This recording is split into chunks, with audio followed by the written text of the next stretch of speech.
Hi all, welcome back to the channel.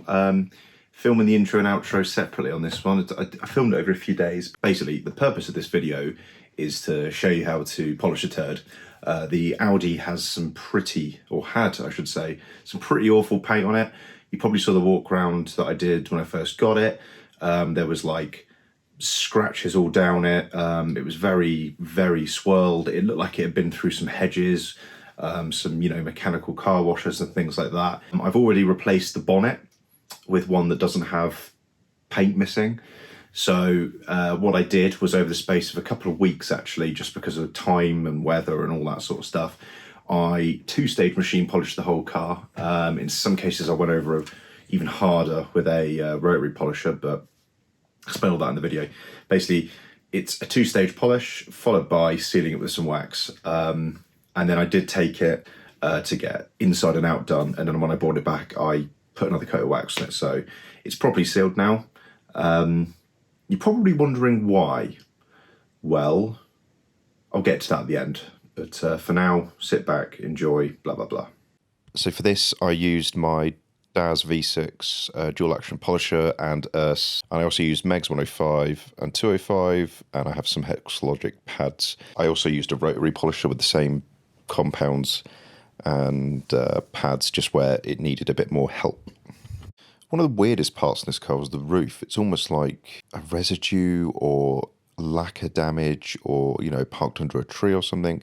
Not sure, but I did do a test patch and that came out quite well.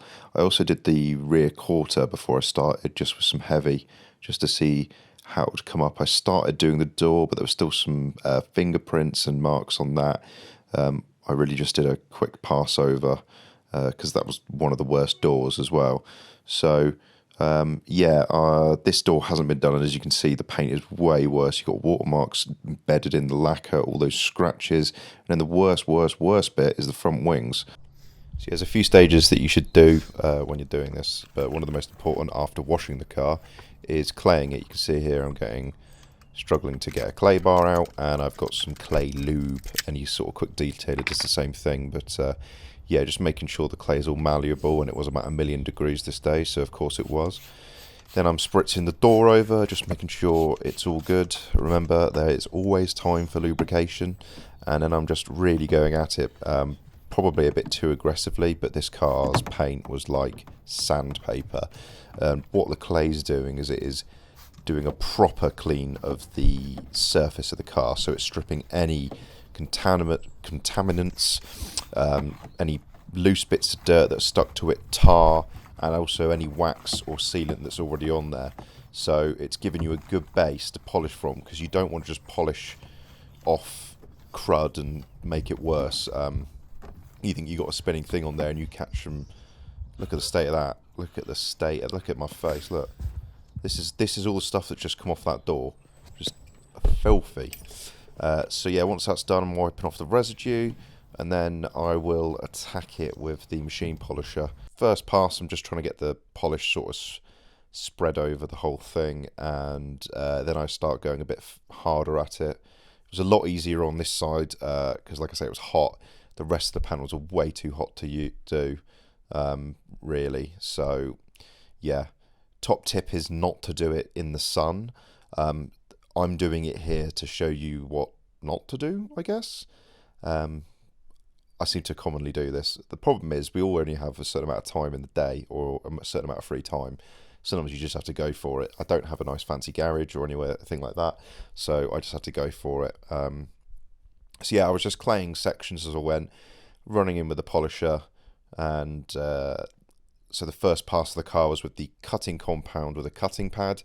Like I say, I went over a few bits again with a rotary just because it was so bad. The rotary cuts a bit harder, but you have to be more careful with it because it can leave some pretty nasty marks if you're getting the paint too hot, which obviously in a day like this day was a real issue. I ended up just going back to using the dual action because I was a bit worried about screwing everything up. But yeah. Got the safety Crocs on.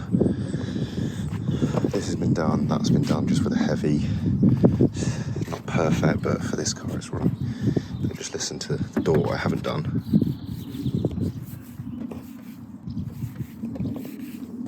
Hear that?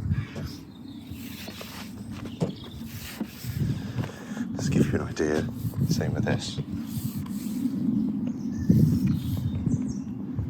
Yeah, so done about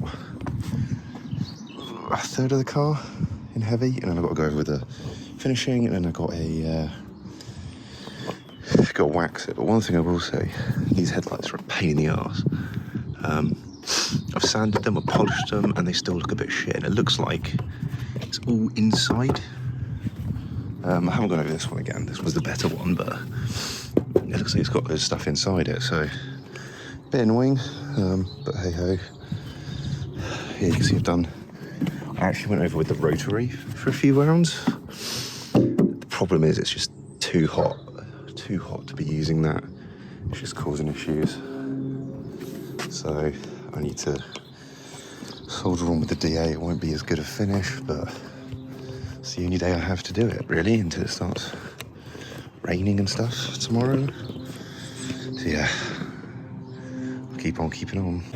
So that's the whole car now, gone over with a hard cut. You can actually see the colour now. There's the residue everywhere. I've just attacked it because it's so hot. I mean, the issue I mainly have is it's just so hot. You can see some of the holograms in there and stuff, and you can still see a little bit of that pattern on there, but it's massively improved. Super happy with that. These front wings are awful still, but they're better than they were. And I think once I get the main polish on, it will look, sorry, the finisher, it'll look even better. So, come on, what do you think? Considering how hot it is, you should not do this in the heat. You just say that is bad practice. Really bad. So I just want to show you how hot it is. It's the roof. You can see that steaming off. I don't know if you can even see it. But yeah, I'm going to go over with the finishing polish now. I've got to go out this afternoon, and it's getting late.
So yeah, I hope you can agree that the Audi's looking way better. I would go as far as saying it's a completely different car.